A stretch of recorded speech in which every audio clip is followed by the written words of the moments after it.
Class 10 পরমাণুর nucleus অর্থাৎ তেজস্ক্রিয়তা সম্পর্কে আমাদের এখানে বিস্তারিত আলোচনা করার সুযোগ আমরা পেয়েছি এবং সেটা জানব। আমরা নিচু ক্লাসে অনেকেই Madame Curie, Pierre Curie, Henry Becquerel এদের নাম শুনে থাকব। হেনরি বেকারেল তেজস্ক্রিয়তার আবিষ্কারক হিসাবেই পরিচিত। আমরা এই তেজস্ক্রিয়তা আবিষ্কার সম্পর্কে সেই কয়লা খনির একটা কাজ, সেখান থেকে পিচব্লেন্ড আকরিক সংগ্রহ, তারপর সেই আকরিকটা কী হতে পারে কারোরই কোনো ধারণা ছিল না।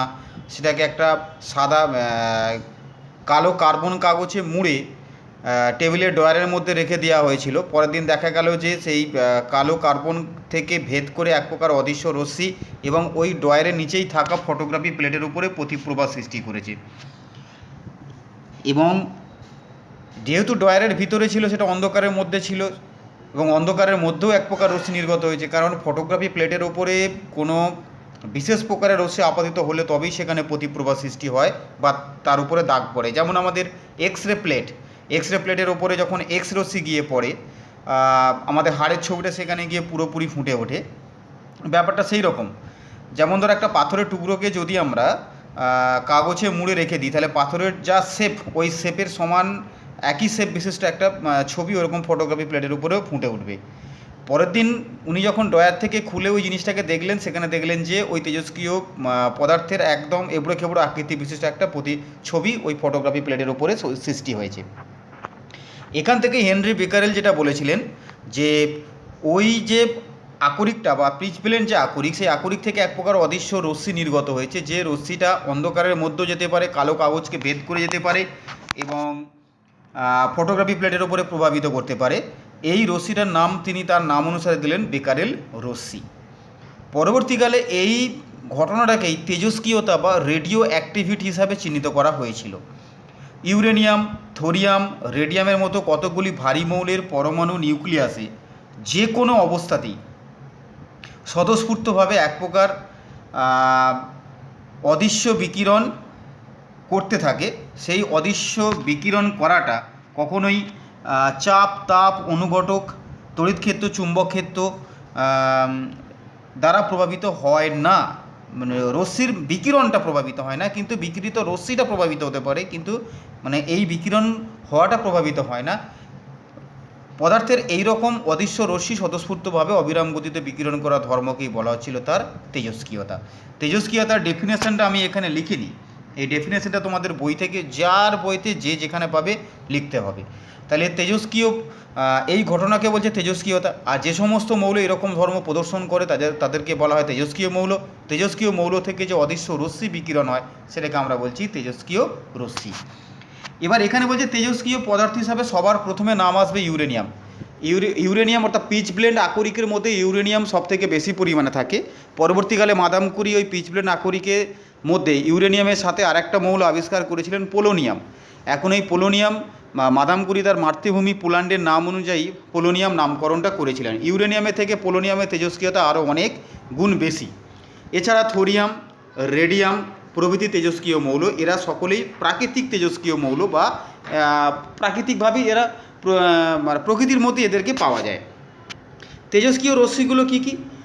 মানে তেজস্ক্রিয় পদার্থ থেকে যে অদৃশ্য রশ্মিগুলো নির্গত হয় সেইগুলো হচ্ছে তোমার আলফা, বিটা, গামা। অর্থাৎ তেজস্ক্রিয় রশ্মি 3 প্রকারের হতে পারে। এবার এই যে তেজস্ক্রিয় রশ্মি 3 প্রকারের হতে পারে সেটা কি করে পরীক্ষা করা হয়েছিল? দেখো নিচে আমি একটা এরকম একটা ব্লক নিয়েছি, যাতে একটা গর্ত করা আছে। ওই গর্তের অ্যাকচুয়ালি এটা লেডের ব্লক, কারণ লেডের মধ্য দিয়ে তেজস্ক্রিয় রশ্মি ভেদ করে যেতে পারে না। ওই গর্তের মধ্যে একটা তেজস্ক্রিয় পদার্থ নেওয়া হলো। ওই তেজস্ক্রিয় পদার্থ নেওয়ার পর ওর উপরে কিছুটা উপরের দিকে একদিকটা ঋণাত্মক তড়িৎ ক্ষেত্র, একদিকটা ধনাত্মক তড়িৎ ক্ষেত্র রাখা হলো। রেখে এবার এই উপরের দিকে একটা ফটোগ্রাফি প্লেট রাখা হলো। এই উপরের দিকে ফটোগ্রাফি প্লেট রাখলে দেখা যাবে যে ধনাত্মক প্রান্তের দিকে একটা রশ্মি অধিক মাত্রায় হেলে নির্গত হচ্ছে, আর ঋণাত্মক প্রান্তের দিকে অল্প মাত্রায় হেলে নির্গত হচ্ছে। ধনাত্মক প্রান্তের দিকে ভালো করে দেখো, অধিক মাত্রায় হেলে একটা রশ্মি নির্গত হচ্ছে, আর ঋণাত্মক প্রান্তের দিকে অল্প মাত্রায় হেলে আরেকটা রশ্মি নির্গত হচ্ছে। তাহলে ধনাত্মক প্রান্তের দিকে বেঁকে যাচ্ছে মানে ওই রশ্মিটার আধান হবে কি ঋণাত্মক আধানযুক্ত কণা। ওই ঋণাত্মক আধানযুক্ত কণাটাকে নাম দেওয়া হলো বিটা রশ্মি। বিটা রশ্মি হলো প্রকৃতপক্ষে তোমার ইলেকট্রন কণার স্রোত। আর ঋণাত্মক প্রান্তের দিকে যেটা বাঁকছে সেটা হচ্ছে ধনাত্মক আধানযুক্ত কণা, ওইটা হচ্ছে তোমার আলফা রশ্মি। আলফা রশ্মি হচ্ছে দুটি ইলেকট্রন বর্জিত হিলিয়াম আয়নের সমষ্টি, যেটা আমরা এখানে দেখাবার চেষ্টা করেছি। অর্থাৎ হিলিয়ামের মধ্যে দুটো প্রোটন, দুটো ইলেকট্রন, দুটো নিউট্রন থাকে। তাহলে ইলেকট্রনগুলো বেরিয়ে গেছে, কারণ আমরা কোনো একটা পরমাণুকে লেখার সময় ধরো এক্স, নিচে তার পারমাণবিক সংখ্যা, উপরে ভর সংখ্যা, অর্থাৎ প্রোটন পারমাণবিক সংখ্যা ভর সংখ্যা এইভাবে লিখে থাকি। এবার হিলিয়ামের ক্ষেত্রে ইলেকট্রন বেরিয়ে গেছে, সেটা এখানে দেখাবার কোনো সম্ভাবনা নেই। He24, অর্থাৎ He24 মানেই হচ্ছে তোমার, এখানে হিলিয়াম বানানটা একটুখানি ভুল আছে, হয়সি লয়সি হবে, ওরা ঠিক করে নিও। এবার দুটো প্রোটন আছে এবং দুটো নিউট্রন আছে, তাহলে প্রোটন আর নিউট্রন দুই দুই মিলে 4, কিন্তু ইলেকট্রন কিন্তু এখানে নেই। এতে গেল আলফা রশ্মি এবং বিটা রশ্মি। আর একটা রশ্মি বলছে সোজা পথে নির্গত হচ্ছে কোনো রকম বিক্ষেপ ছাড়াই, অর্থাৎ তড়িৎ ক্ষেত্র দ্বারা কোনোভাবে প্রভাবিত হচ্ছে না। ওই রশ্মিটার নাম দেওয়া হলো কি গামা রশ্মি। গামা রশ্মি হলো অতি ক্ষুদ্র তরঙ্গ দৈর্ঘ্য বিশিষ্ট তড়িৎ চুম্বকীয় তরঙ্গ। অতি ক্ষুদ্র তরঙ্গ দৈর্ঘ্য বিশিষ্ট তড়িৎ চুম্বকীয় তরঙ্গ। তার মানে এক্সপেরিমেন্ট আমি আবার একবার বলবো, একটা লেডের ব্লকের মধ্যে তেজস্ক্রিয় পদার্থ ইউরেনিয়াম বা যা কিছু আমরা নেওয়া হলো, নেওয়ার পর ওখান থেকে অদৃশ্য রশ্মি নির্গত হবে এবং সেই রশ্মি নির্গমনটাকে দুদিকে, একদিকে ধনাত্মক তড়িৎ ক্ষেত্র, একদিকে ঋণাত্মক তড়িৎ ক্ষেত্র রাখা হবে। ধনাত্মক তড়িৎ ক্ষেত্রের দিকে এক প্রকার রশ্মি অধিক মাত্রায় বেঁকে নির্গত হচ্ছে, আবার ঋণাত্মক তড়িৎ ক্ষেত্রের দিকে এক প্রকার রশ্মি কম বা স্বল্প মাত্রায় বেঁকে নির্গত হচ্ছে, আরেক প্রকার রশ্মি সোজা নির্গত হচ্ছে। তাহলে ধনাত্মক প্রান্তের দিকে যেটা বেশি মাত্রায় বেঁকে নির্গত হচ্ছে সেটাকে বলছে ঋণাত্মক কণার স্রোত বা বিটা রশ্মি, আর ঋণাত্মক প্রান্তের দিকে যেটা অল্প মাত্রায় বেঁকে নির্গত হচ্ছে সেটাকে বলছে ধনাত্মক কণার স্রোত বা আলফা রশ্মি। আর যেটা সোজা নির্গত হচ্ছে সেটাকে বলা হচ্ছে গামা রশ্মি, নিস্তড়িত তড়িৎ চুম্বকীয় তরঙ্গ। এবার এখানে প্রশ্ন হবে ওটা যে বেঁকে যাচ্ছে আমরা বুঝবো কী করে। মানে অ্যাকচুয়ালি যদি তোমার তড়িৎ ক্ষেত্র না থাকতো, তড়িৎ ক্ষেত্রে না থাকলে তিনটে রশ্মি এরকম একসাথে সোজাভাবে নির্গত হতো। যেই তড়িৎ ক্ষেত্র রাখা হলো, এই যে আমরা ফটোগ্রাফি প্লেটটা রেখেছি, দেখা যাবে এখানে এক প্রকার প্রতিপ্রভা, এখানে এক প্রকার প্রতিপ্রভা, আর একটা সোজা প্রতিপ্রভা। তার মানে এটা দূরে হচ্ছে মানে বেশি মাত্রায় বাঁকছে, এটা কাছে হচ্ছে মানে অল্প মাত্রায় বাঁকছে। এখন ওই যে প্রতিপ্রভা সৃষ্টি হচ্ছে, আমরা দেখেছি কোনো বাজি টাজি পোড়াবার সময় ফুলকি যেমন সৃষ্টি হয়, তেমনি এই আলফা বিটা গামা রশ্মিগুলো ফটোগ্রাফি প্লেটের উপরে গিয়ে যখন ধাক্কা মারে তখন ওইরকম প্রতিপ্রভার সৃষ্টি হয়, সেটা আমরা চোখে দেখতে পাবো, কিন্তু রশ্মিগুলোকে কিন্তু খালি চোখে দেখতে পাবো না। তাহলে এই হচ্ছে আমাদের আলফা রশ্মি, বিটা রশ্মি, গামা রশ্মি। তাহলে আলফা রশ্মি হলো দুটি ইলেকট্রন বর্জিত হিলিয়াম আয়নের সমষ্টি, ধনাত্মক আধানযুক্ত কণার স্রোত। বিটা রশ্মি হচ্ছে ঋণাত্মক আধানযুক্ত কণার স্রোত বা ইলেকট্রন কণার স্রোত। আর গামা রশ্মি হচ্ছে তোমার নিস্তড়িত তড়িৎচুম্বকীয় তরঙ্গ, যার তরঙ্গ দৈর্ঘ্য অত্যন্ত ক্ষুদ্র। এবার যেটা আমরা নেক্সট আলোচনা করব, আলফা বিটা গামা রশ্মির তুলনা, ভেরি ভেরি ইম্পর্টেন্ট। প্রকৃতি, ধনাত্মক আধানবাহী কণার স্রোত আলফা রশ্মি, ঋণাত্মক আধানবাহী কণার স্রোত, আর গামা রশ্মি হচ্ছে অতি ক্ষুদ্র তরঙ্গ দৈর্ঘ্য বিশিষ্ট তড়িৎ চুম্বকীয় তরঙ্গ এবং যার তরঙ্গ দৈর্ঘ্য 0.1 অ্যাংস্ট্রমেরও কম। 2 নম্বর বলছে আধান। আলফা কণার আধান একটি প্রোটনের আধানের দ্বিগুণ, অর্থাৎ একটি প্রোটনের আধান হয় 1.602 × 10⁻⁻19 কুলম। এবার তাকে 2 দিয়ে গুণ করলে 3.2 অ্যাপ্রক্সিমেটলি 10⁻⁻19 কুলম। এবার একটি বিটা কণার আধান, একটি ইলেকট্রনের আধানের সমান। একটি ইলেকট্রনের আধান আমরা জানি -1.602 × 10⁻⁻19 কুলম, কিন্তু গামা রশ্মির কোনো আধান নেই, অর্থাৎ নিস্তড়িত। তৃতীয়, ভর। আলফা কণার ভর প্রোটনের ভরের 4 গুণ, ইলেকট্রনের ভর বিটা কণার ভর ইলেকট্রনের ভরের সাথে সমান, আর গামার কোনো ভর নেই। 4 নম্বর হচ্ছে ভেদন ক্ষমতা। ভেদন ক্ষমতা বলছে আলফার ভেদন ক্ষমতা বিটা এবং গামার তুলনায় অত্যন্ত কম, আবার বিটার ভেদন ক্ষমতা আলফা থেকে বেশি কিন্তু গামার থেকে কম। এবার বলছে দেখো, যদি আলফা কণার ভেদন ক্ষমতা 1 ধরা হয়, তাহলে বিটা কণার ভেদন ক্ষমতা হবে 100, এবং গামা কণার ভেদন ক্ষমতা সব থেকে বেশি, সেটা হয়ে যাচ্ছে তোমার 10,000। অর্থাৎ গামা কণার ভেদন ক্ষমতা সব থেকে বেশি। এখানে দেখো আমি একটা লাল কালিতে নিউমেরিক্যাল ভ্যালু একটা লিখেছি, 0.1 মিলিমিটার পুরো অ্যালুমিনিয়াম পাতের মধ্যে শোষিত হয়, মানে ভেদ করে যেতে পারে না। কিন্তু 0.1 মিলিমিটার ভেদ করতে পারছে না, এটা 5 মিলিমিটার পুরো অ্যালুমিনিয়াম পাতকে সহজে ভেদ করে যেতে পারে। আর হচ্ছে 8 সেন্টিমিটার পুরো, মিলিমিটার নয় 8 সেন্টিমিটার পুরো অ্যালুমিনিয়াম পাতকেও ভেদ করে যেতে পারে গামা রশ্মি। গ্যাসকে আয়নিত করার ক্ষমতা, আলফা কণার আধান সব থেকে বেশি, যার আধান যত বেশি হয় গ্যাসকে আয়নিত করার ক্ষমতা তার তত বেশি হয়, বা আলফা কণার সব থেকে বেশি। আলফা কণার এবার বিটা কণার গ্যাসকে আয়নিত করার ক্ষমতা আলফার থেকে কম কিন্তু গামার থেকে বেশি। এবার গামা কণার কোনো আধান না থাকায় এর ভেদন ক্ষমতা অত্যন্ত কম। এবার আলফা বিটা গামা রশ্মি কতগুলি ধর্মের অধক্রমে, এটা অধক্রমে এটা লিখতে হবে, অধক্রমে। প্রথম হচ্ছে ভেদন ক্ষমতা, গামা সব থেকে বেশি, তারপর বিটা, তারপর আলফা, যেটা হচ্ছে 10,000 × 100 × 1। ভর, আলফার ভর সব থেকে বেশি, তারপর বিটা, তারপর গামা। গ্যাসকে আয়নিত করার ক্ষমতা আলফা সব থেকে বেশি, তারপর বিটা, তারপর গামা। গতিশক্তির ক্রম বলছে দেখো, আমরা জানি যার গতিশক্তির গাণিতিক রাশিমালা ছিল 12 mv², কিন্তু তোমার এম এর মান সব থেকে আলফার বেশি হওয়ার জন্য ওর গতিশক্তি সব থেকে বেশি, তারপর বিটা এবং সবশেষে গামা। কারণ গামার কোনো কি বলে ভরই নেই, ভর না থাকার জন্য তো প্রায় শূন্য, তো সেক্ষেত্রে তার গতিশক্তির মানটা অতীব নগণ্য হবে, তাই তোমার গামার গতিশক্তি অত্যন্ত কম। কয়েকটি প্রাকৃতিক তেজস্ক্রিয় মৌলের উদাহরণ আমি এখানে দিয়েছি, এক এক করে এইগুলো কিন্তু একটু মাথায় রাখতে হবে। Number 1 polonium, number 2 radon, number 3 radium, তারপরে actinium, thorium, protactinium, uranium.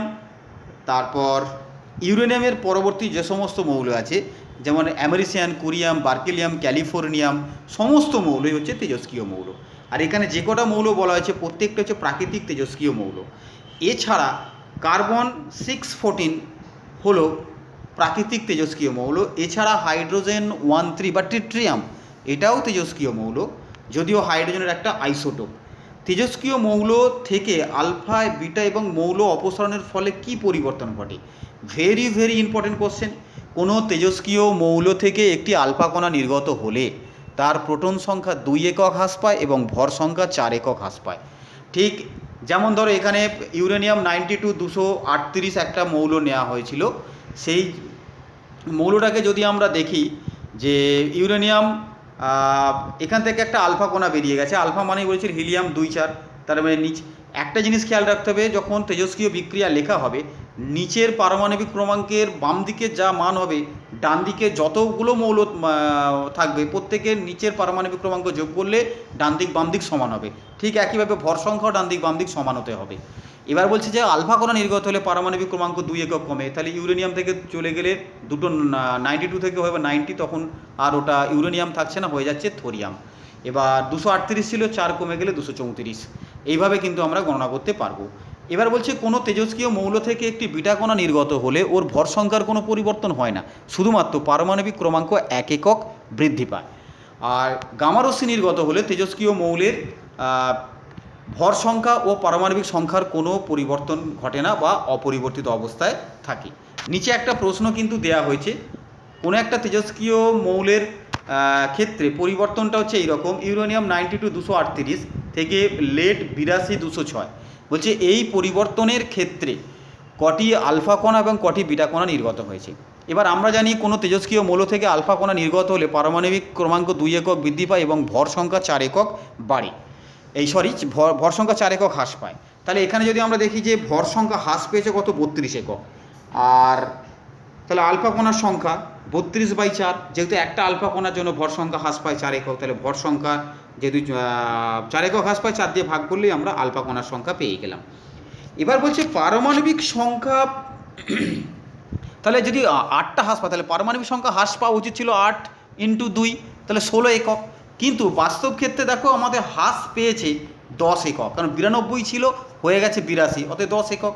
তাহলে আবার জানি বিটা কণা নির্গত হলে ভর সংখ্যা অপরিবর্তিত থাকে কিন্তু পারমাণবিক ক্রমাঙ্ক 1 একক বাড়ে, তাহলে যেটুকু হ্রাস পাওয়ার কথা তার থেকে কম হ্রাস পেয়েছে, তার মানে যতটুকু কম হ্রাস পেয়েছে সেই সংখ্যাটাই হয়ে যাবে তার বিটা কণার সংখ্যা, অর্থাৎ 16 - 10 = 6।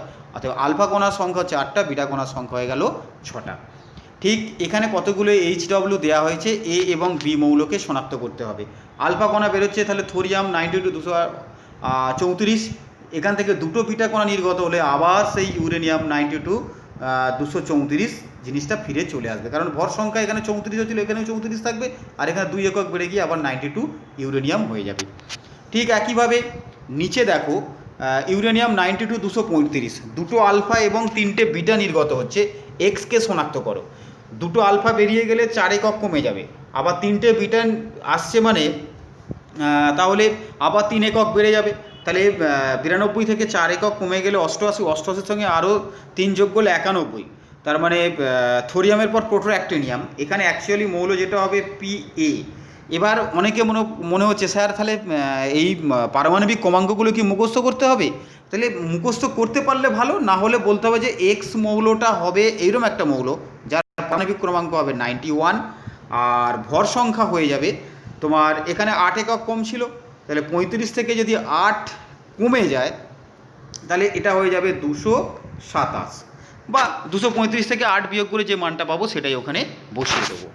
নেক্সট আমরা চলে যাব যে মানে HW3, এক্স একটা মৌল যার পারমাণবিক ক্রমাঙ্ক হচ্ছে এ, ভর সংখ্যা হচ্ছে এম। এবার এখান থেকে আলফা নির্গত হচ্ছে, তাহলে আলফা নির্গত হলে ওয়াই মৌলটা হবে, তার পারমাণবিক সংখ্যা হয়ে যাবে A-2, আর এটা হয়ে যাবে M-4, কারণ ভর সংখ্যা 4 একক হ্রাস পায়। ঠিক একইভাবে পরের মৌল যেখানে একটা বিটা নির্গত হচ্ছে, বিটা নির্গত হয়ে যাওয়া মানে তাহলে এটা হয়ে যাবে ছিল তোমার এটা A-1, তার সাথে A-2 এটা ছিল, তার সাথে +1 কারণ বিটা নির্গত হচ্ছে, আর উপরে তোমার থেকে যাবে M-4। এইভাবে পরপর কোথায় আলফা বেরোচ্ছে কোথায় বিটা বেরোচ্ছে এইভাবে আমরা দেখে নিয়ে তার পারমাণবিক সংখ্যা এবং ভর সংখ্যা সহজেই গণনা করতে পারবো। আর এখানে একটা প্রশ্ন দিয়ে দেওয়া হয়েছে স্যার এই পরিবর্তনে কটি আলফা কণা কটি বিটা কণা নির্গত হয়েছে। আগে প্রথমে ভর সংখ্যার পার্থক্যটা বের করব, ভর সংখ্যার পার্থক্যকে আমরা 4 দিয়ে ভাগ করলে আলফা কণার সংখ্যা পেয়ে যাব। তারপরে যেটা বলছে দেখো পারমাণবিক সংখ্যা হ্রাস পাওয়া উচিত কত আর হ্রাস পেয়েছে কত, দুটোর বিয়োগ করলেই বিটা কণার সংখ্যাটাও আমরা পেয়ে যাব।